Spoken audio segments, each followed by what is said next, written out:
Now, acquisitions and strong demand from fleet buyers have helped the motor dealer Vertu Motors to record sales.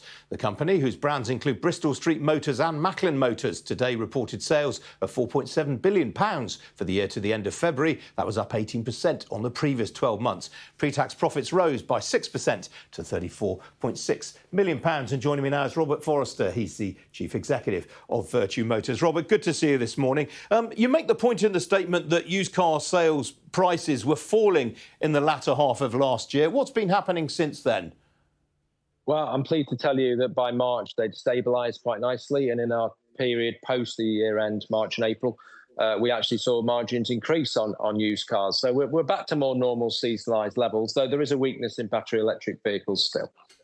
Well, we'll get onto that in a moment. I just want to ask you about the composition of sales growth. It looks like most of it's come from fleet rather than from individual consumers. No, that's right, and that's a key feature of the new car market at the moment. Fleet is selling the vast majority of the sales. The new car market in March and April actually has been down 10.8% for retail customers. We've got a very large fleet business, so we benefit from that, but you're right in exactly what you say.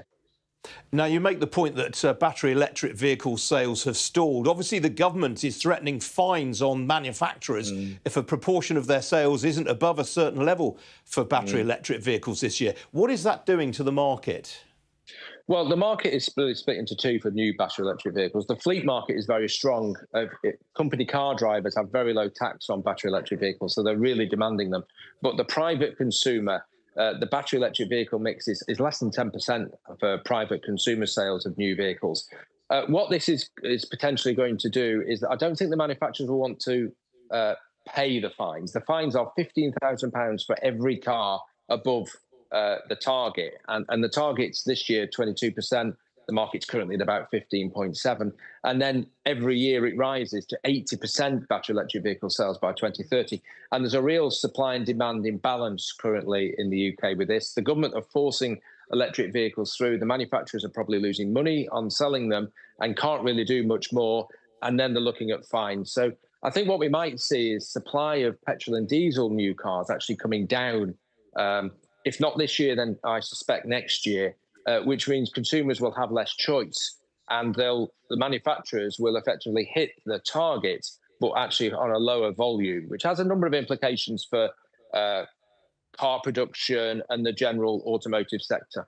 Yeah, I mean, Ford have already said they may have to restrict sales of petrol and diesel vehicles. Are you hearing that from other manufacturers? Well, Stellantis, who supply Peugeot, Citroën, Vauxhall, have said very similar actually in recent weeks. And they're just the people going public. I think the logic of the situation is the government don't look like they're moving. It's an unreasonable situation, I think, for the manufacturers to find themselves in. So the logical thing is to curtail the market. So we might actually go back to a constrained new car market. And then that has implications for used cars and used car prices. Absolutely. What do you think has caused battery electric vehicle sales to stall? Fundamentally, there are no incentives for private consumers to buy battery electric vehicles. There are early adopters, and I've actually got one myself. But actually, for private consumers, the cost of them tends to be higher. They're concerned about range. The infrastructure is getting better, but it's still not to where it is for mass adoption. And the government is just not joined up at all. It just has not got a strategy to sort out power distribution, EV charging. And then it's got these fines to force the manufacturers without the consumers actually making a choice. And Rishi Sunak said he would let the consumers make the choice. That's why he moved the ban from 2030 to 2035. But the legislation that's come through after that just completely ignored what he said.